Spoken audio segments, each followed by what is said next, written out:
And I decided, people need to become more educated about this. I was clueless, and I think the conclusion I've drawn is, one of the characteristics about our culture is we live in a grief-illiterate society. It's just the way that we are. People don't like to talk about this stuff, and I understand that. It's an uncomfortable, unpleasant thing. And if you keep avoiding unpleasant, difficult things, then what are you ever going to learn, and how are you ever going to be able to be of help to other people? An elder in Florida came to me one time in the course of a Widowhood workshop, and he said, Dean, what you've done with you coming here is you have raised awareness about things that we didn't know about.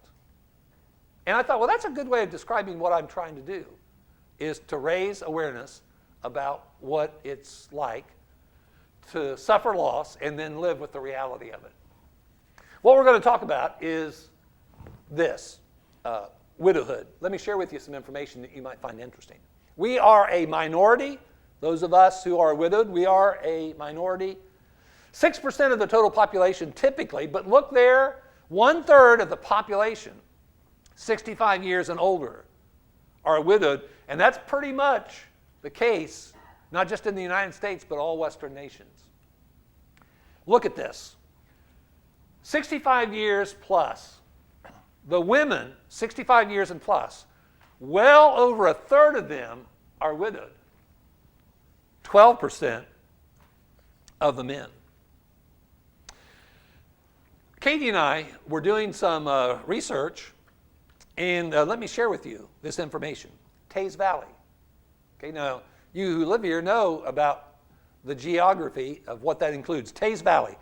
Population, 13,866. So let's just round that up to 14,000. Population of Teays Valley. In Teays Valley, there are 5,112 households in Teays Valley. Now, here's what's, I think, shocking. Let's say in Teays Valley, we took all females, we gathered all the females together, 15 years old and older. Now, that's the statistic I'm going to share with you. If we were to get all the women together, 15 years, go all the way down to 15 years and older, 10% of that group of females is widowed. That's a lot of widowed females. A lot. When you think, typically, the population usually is about 52% female and the rest male. When you stop and you think about that, now just think about that. All the females, 15 years and older, 10% of the females are widowed. There are literally hundreds upon hundreds upon hundreds upon hundreds of widowed females in Teays Valley. Now I want to ask you, who's ministering to those people?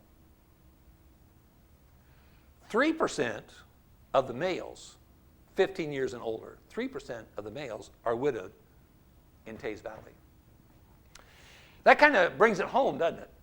It kind of gives you a little bit of insight into the volume of the challenge, I guess is a good way of putting it. Look here. Drop that number all the way down to 55 years, and you look at the female population, 55 years and older. Almost 1/3 of them are widowed. The men, there's always many fewer men. 9% of the men. The reason why there are many more widows than widowers is there's two reasons for that. One is the fault of women, and the other is not. The one that's not the fault of the women is that women have a longer lifespan, typically. If you just study lifespan, the lifespan of a woman is longer than the lifespan of a man. Probably that's because us men treat a woman so good. They just live longer. Now that's not your fault.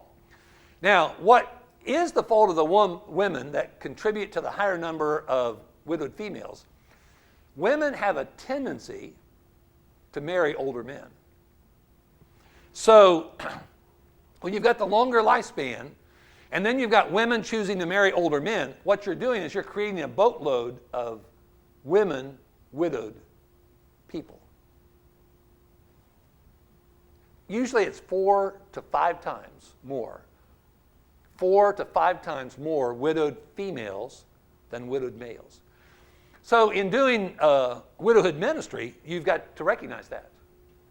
And I think it's very good to recognize that, because there is a lot, we're going to see, especially in the session after this one, there's a lot of vulnerability that goes with the loss of your spouse. It really creates you're very vulnerable and susceptible. And that's why we need to be looking out for these widowed females, and we'll see the biblical basis for that. Imagine that, total number of widows and widowers in the United States, 20 million.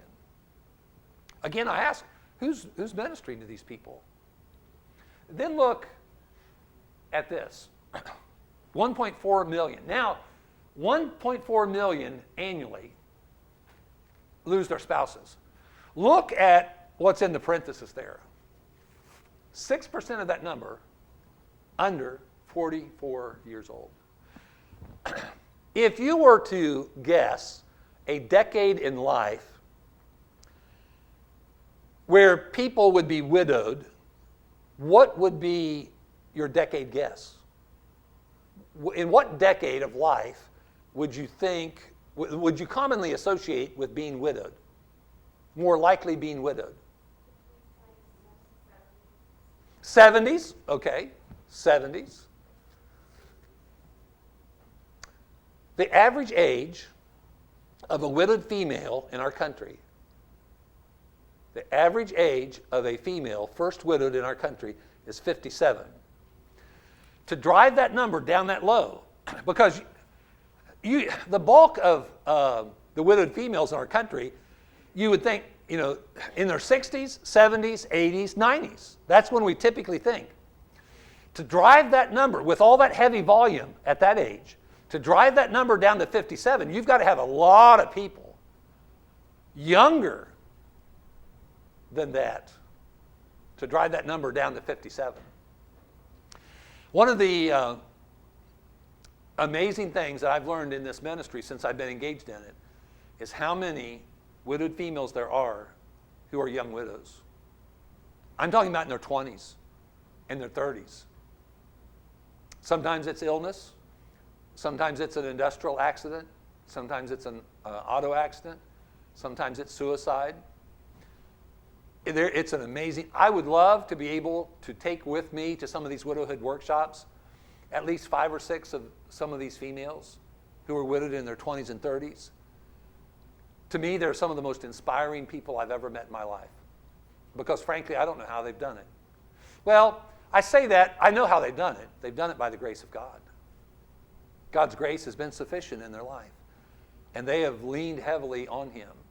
In some way, somehow, they have coped with extraordinarily painful times in their life. But again, I just keep asking the question, what are we doing to help these people? These people who are widowed, who've gone through this heartbreaking experience in their life. 78% of the widowed are women. Most research is obviously then going to be centered on the widowed females. There's not much that is available in the way of research in regard to the men. It's like we don't count. There's so few of us. If you were to write a book, there is one book back there on the table. And by the way, let me tell you, that table back there is a table for your display to see what's available in regard to reading about some of these subjects. There's one book back there. It's called Widower to Widower. I'm real curious. I want to write to that guy and find out how many books he's sold, because I'll bet it's not very many. If you write a book about a widower or about being a widower, that's a very, very small group of people compared to widowed females. The research is heavily slanted toward the female for good reason. Think about our mission works all over the world. United Nations, with the help, remember Tony Blair at the UK? This is his wife, Sherry Blair, who worked with the United Nations. They estimate we're talking about 245 million. What's really interesting about that figure is 115 million of that 245 million live in abject poverty. When you find out about widowed females in some of these foreign countries, you think your life and our lives here can be heartbreaking? There's no comparison. The National Geographic, back in February of, I think it was 2014 maybe, did an article about widowhood in India. You read that book, that article, it's unbelievable that human beings could be treated and ignored like they are in India. Are we, in our mission works all over the world, are we encouraging the churches to participate in widowhood ministry? There is a tremendous need. Look at these ways that God describes himself in regard to the widowed. Look at these words. He describes himself as a defender, a reliever, and protector. Now, what does that tell you? Think out loud with me here for a minute. What does that tell you about God and the widowed when you see those self-identifications that God makes in the Psalms? What does that tell you about God and the widowed? There's at least 3 that I can think of.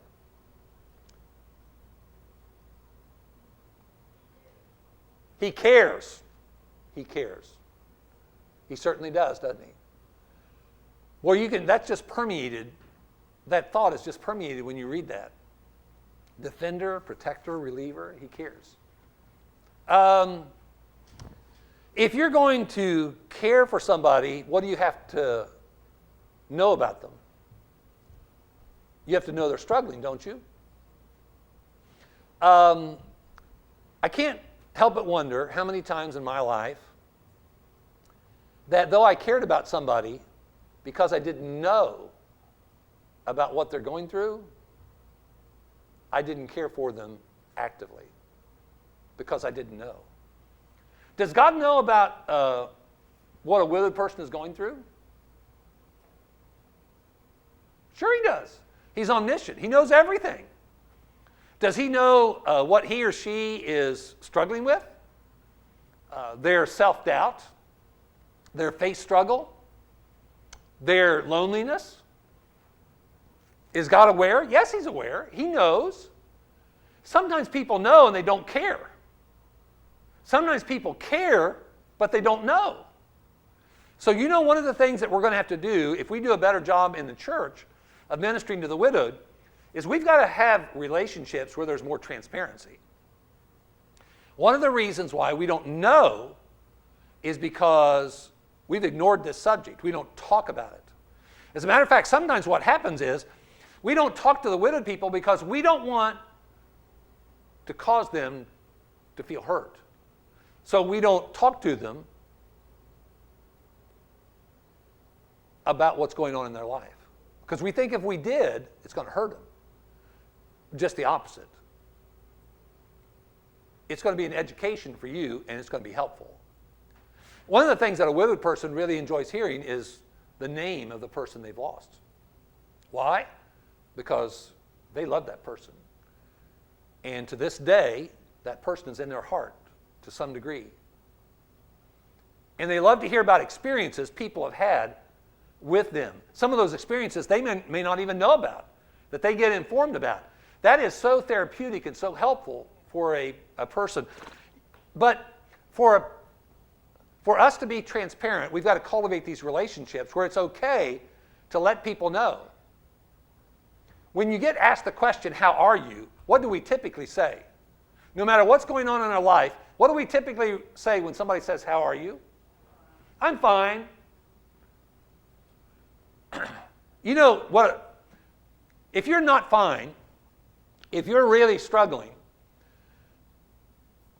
why not say that? I'm having a really bad day. I'm more lonely than I've ever been in my life. Why not be honest? Why not say it? Because that's reality, that's truth. One way that we're going to be able to encourage a healthier and more effective widowhood ministry is for there to be more knowledge about what it's like to be widowed. Because then, when we're compassionate, we're going to minister, or at least attempt to minister more effectively, because we know and we care. That combination results in great ministry. God knows and God cares. That gives you some perspective in regard to how God views this. Now let's take a look at in the Old Testament.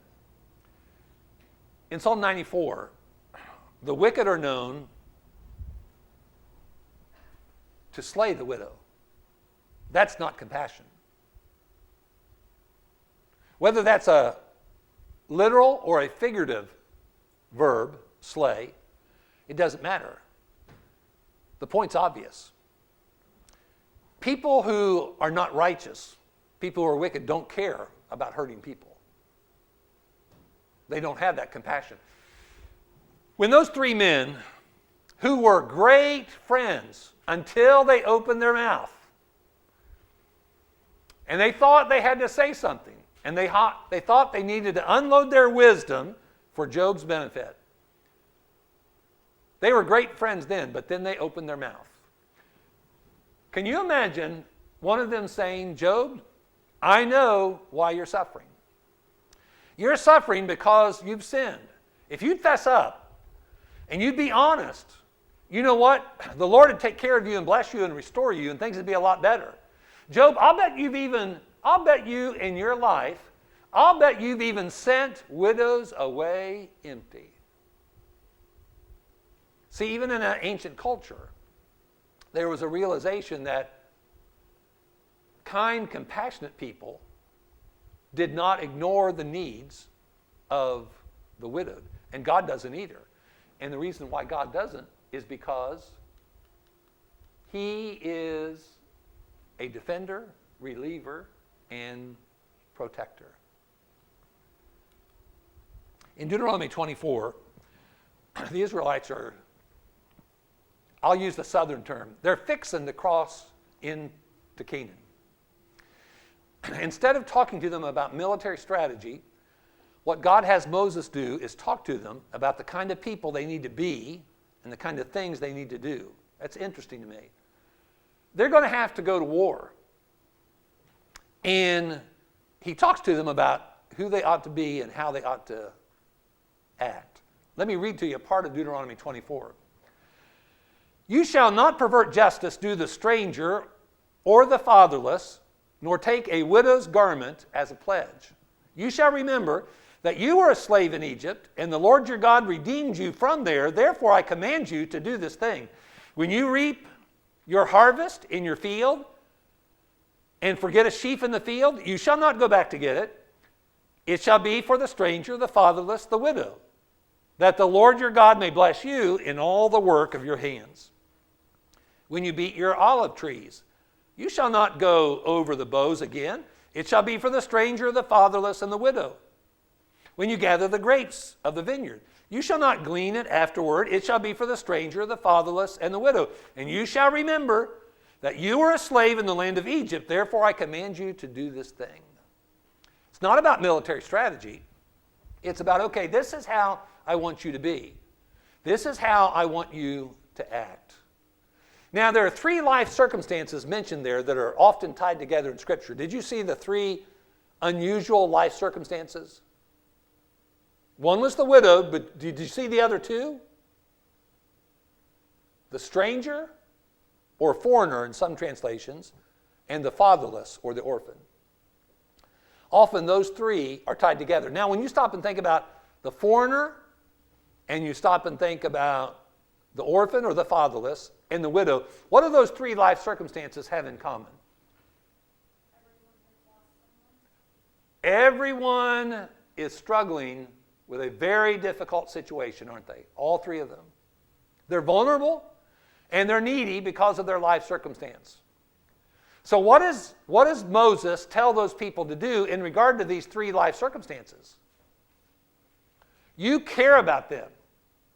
And as a matter of fact, the challenge he gives them is, you care for them because you know what? When you were in Egypt and you were crying out to me and begging me, you know what I did? I heard your cry. And you know what I did? I responded to your cry. Don't you ever forget that. It's interesting in the Old Testament how many times an inspired writer will write about that, reminding the Israelites, God has been good to you. God has loved you. God has cared for you. God is compassionately working in your behalf providentially.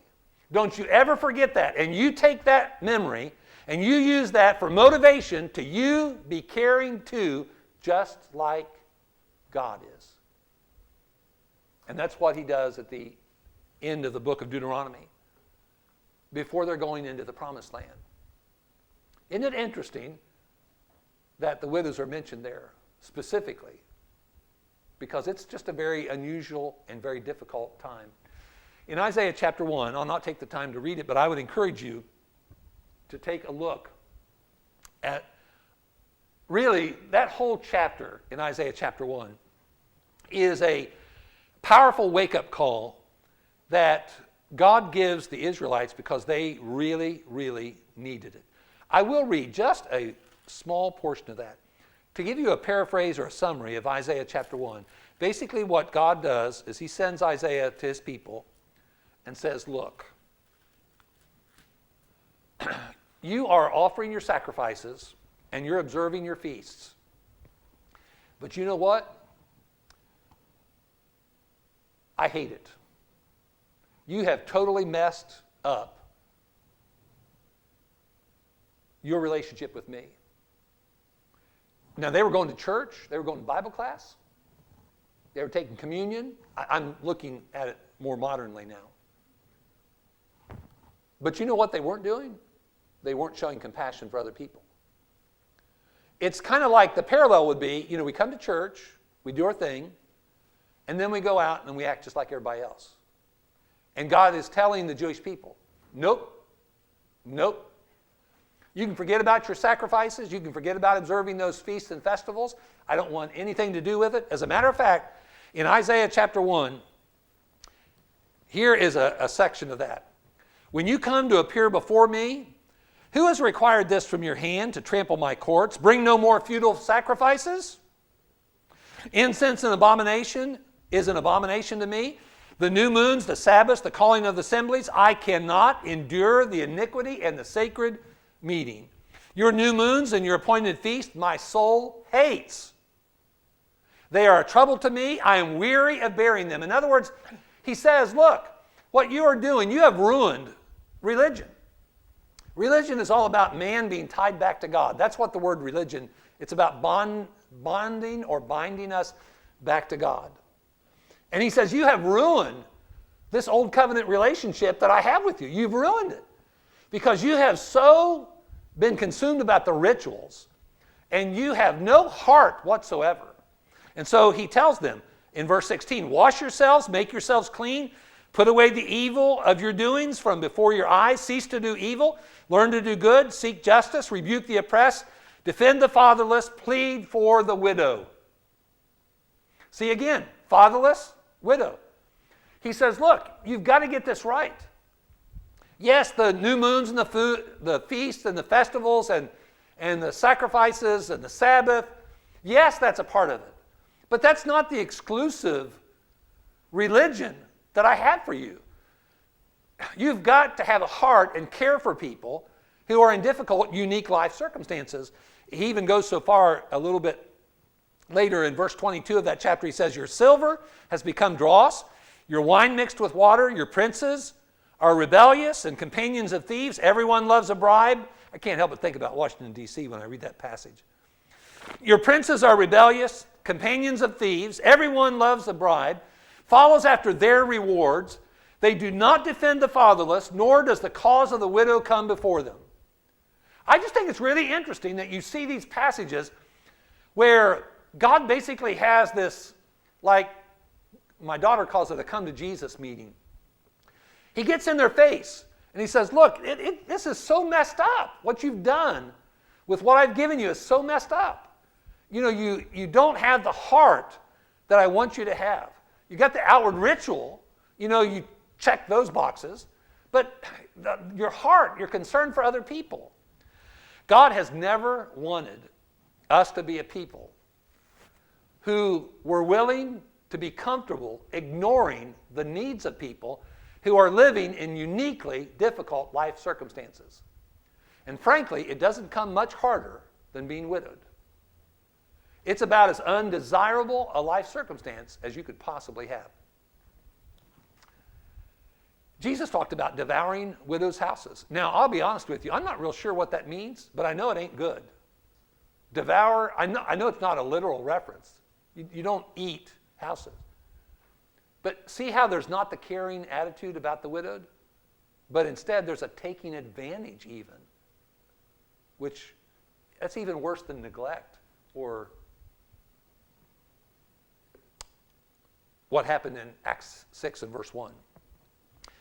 In Acts chapter 6, a lot of times the only reason we read this passage is when it's time to appoint elders or deacons. Divine intent.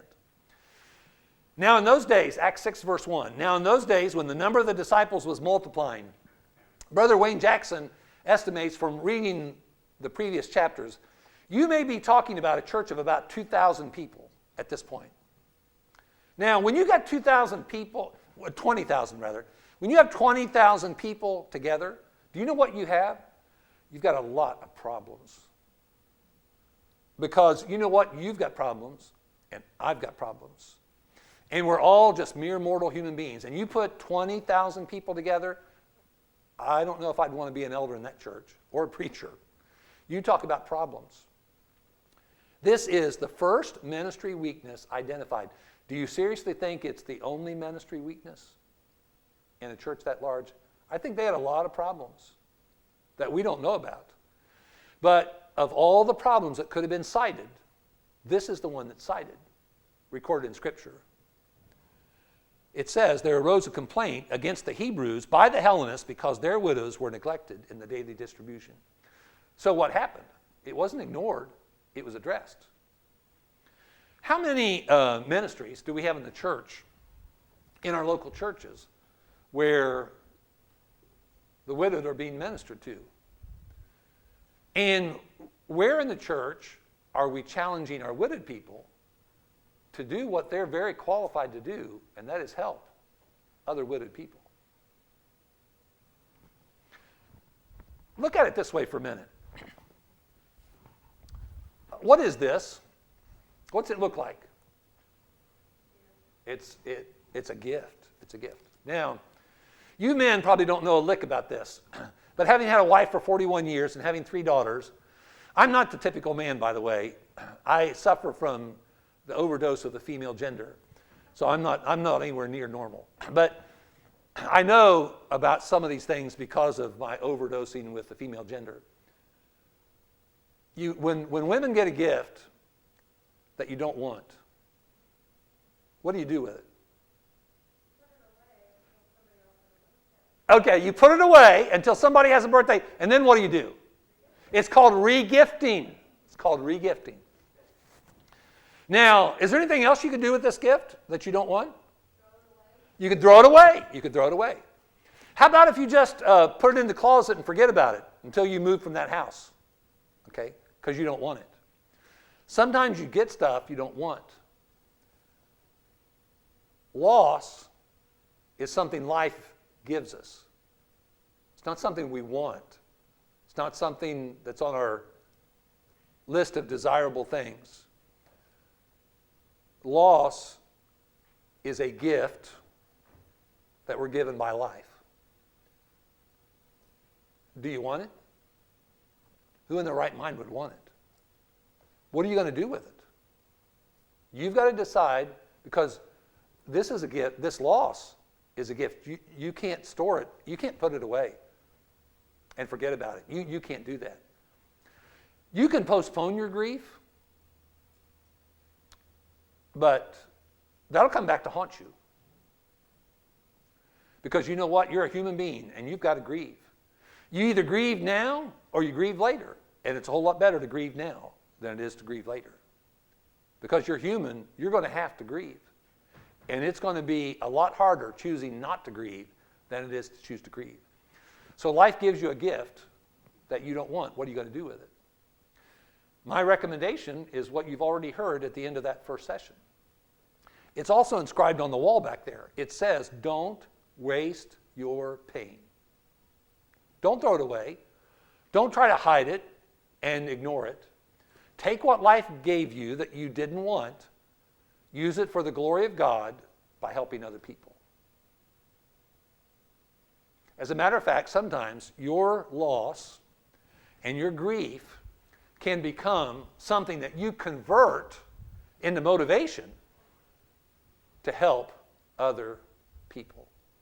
You may have seen a few years ago the movie I Can Only Imagine. Did any of you see that movie? Powerful movie. Really a powerful movie. Here's this kid that grew up in a highly dysfunctional family. And his mother left him. I mean, she couldn't even stand. His dad, the kid's dad, was a monster. The mother couldn't stand it, and she left. Here this kid grew up in this highly dysfunctional family where his mother left him. As soon as he could, after high school, he left. He played the guitar, he enjoyed music, and he wrote some music himself. And when he finally left after high school, he was out setting up, because he liked music, he was setting up for this band that was getting ready to sing. And it just so happened on this one occasion, this band, the lead singer didn't show up.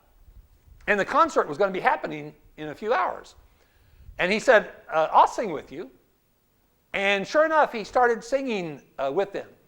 And they were like the Partridge Family. Andrew, you have to Google this one. They had this bus, and they painted this funny colored bus up. And they traveled all over the place, and they did these little concerts. They never really made it big, though.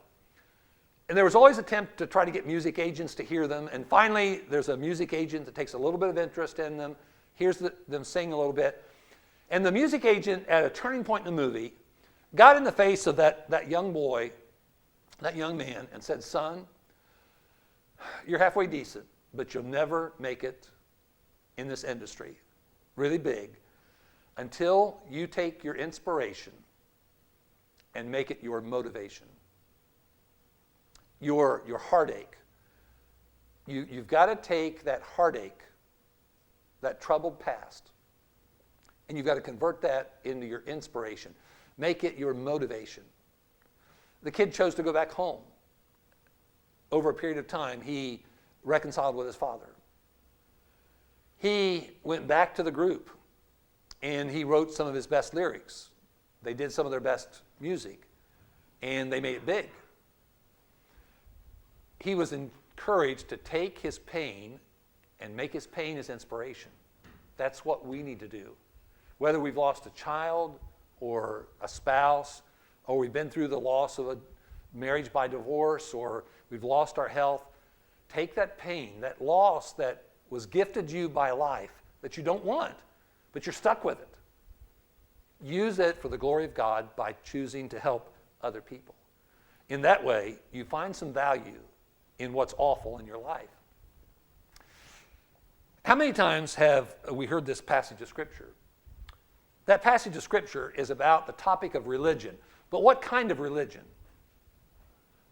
What kind of religion is identified in James 1 and verse 27? Anybody? What's it say? Nouns have adjectives. What? Pure and what else? Undefiled. Pure and undefiled religion. Now, if pure and undefiled religion is identified there, what does that suggest about religion? Is there a different kind of religion? That implies that there's a flip side. What's the opposite of pure? Impure. What's the opposite of undefiled? Defiled. Not all religion is equal. As a matter of fact, in James 1:26, if you look at that verse just before this one, it talks about the possibility of us rendering our religion vain or empty or useless by us not controlling our tongue. There's useless, vain, empty religion of no value. There's also pure and undefiled religion. What is pure and undefiled religion? In whose opinion? In that verse, in whose opinion? Okay, not a preacher, not a rabbi, okay, not a human being, but in the perspective of God. Pure and undefiled religion before God and the Father is this. Now there's two verbs. What are the two verbs in that verse? Visit and keep. Verbs have objects. Let's do the easy one first. What's the object of the second verb, keep? Oneself. Keep oneself what? Unspotted from the world. Why? God is holy. Isaiah 6, holy, holy, holy. Isaiah had that awesome perspective that he was blessed with about God. Because God is holy, we want to commit ourselves to not living like the world. We want to seek the holiness of God in our life. So we keep ourselves unspotted from the world. Have we been doing that in the church? Have we been trying to educate people about the temptations of the world, the sin in the world, and commit ourselves to righteousness? Have we been doing that? Well, yeah, we've been doing that. We've been doing that all of our lives. Now, there's the first verb. The first verb doesn't have one object, it has two. What's the first object of the first verb? Visit orphans, visit fatherless. In the church, have we been doing that? What have we done in the church to visit? And by the way, the word visit there is a word that is a common verb that has to do with going, inspecting, in other words, checking the situation out in order to address the needs. In other words, some translations use care for. Care for or address the needs of who? The orphans, the fatherless. Have we been doing that in the church? Name me a ministry where we've been doing that in the church. Because we have. Okay, that's right. All over the world, literally, the world. Midwestern Children's Home, just north of Cincinnati. Schultz Lewis Children's Home, Valparaiso, Indiana. Tennessee Children's Home has a West Tennessee, an East Tennessee, and Middle Tennessee campus. North Alabama Children's Home. I could go on and on and on. Haiti. I mean, where we have mission works, we often have orphans' homes. Why do we do that? Because these children are vulnerable. They are in need. And what are we doing in the church? We're addressing that. Okay, there is a second object to the first verb. What's the second object? The widows. What are we doing for them? Oh, see? This never, I had read that verse, it seems like 1,000,000 times. I've quoted that verse, I don't know how many times. When I became widowed and experiencing that life, and then doing research, reading everything I get my hands on about that, I started thinking, what in the world have we done to minister to the widowed? We've done a great job, I think. And, we have encouraged, I hope, I know we have in some places, we encourage fostering children, adopting children. Why? Because kids are vulnerable. And some kids need a lot of help and they need protection and direction. What have we done that comes anywhere near to offering care for the widowed like we've cared for the orphans? See, we've slipped up there. Why have we done that? Ignorance and inexperience. So we try to raise awareness about this. I would think visibility, he said. Okay. Children, you see them. They're very visible. Mm-hmm. And folks that are widowed or widowers disappear into the background. They shouldn't, but it happens. Yeah. They disappear. Widowed people disappear in the group. We make assumptions. We see an orphan, no mother or father. We understand immediately there is no one to take care of them. But with widows and widowers, we say they have their children and grandchildren, and we leave it to individuals in the church instead of the corporate church And when you assume other people are doing something, then often nobody is the other father. Yeah, we often assume that other people are doing stuff, so we don't think about the need to do something. Let me tell you about how I failed my mother. My father was the first one to pass away, and then my father-in-law. And so I engaged in ministry trying to help my mother and my mother-in-law after their losses. I thought that I was doing right by my mother. As a matter of fact, I'd promised my dad before he died that I said, if you die, I promise you that I will make sure Mom is taken care of. Well, after he passed away, I lived about 50 minutes away. She lived in New Philadelphia, Ohio. I was in Hartville, Ohio. It's about a 50 to 55 minute drive. And so after Dad died, if she needed a ride to the doctor or somebody to be with her at the doctor, I made sure that that was taken care of and often did that myself. If she needed help with her finances, to balance her checkbook or whatever, or to deal with some of that, I made it a point to be there. I made it a point of being down there every week during lawn mowing season, and she had the best looking yard in her neighborhood. I, in borderline OCD,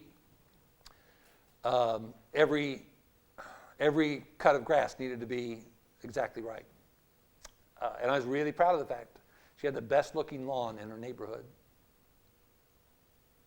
You know what I didn't give her that she needed way more than any of that stuff?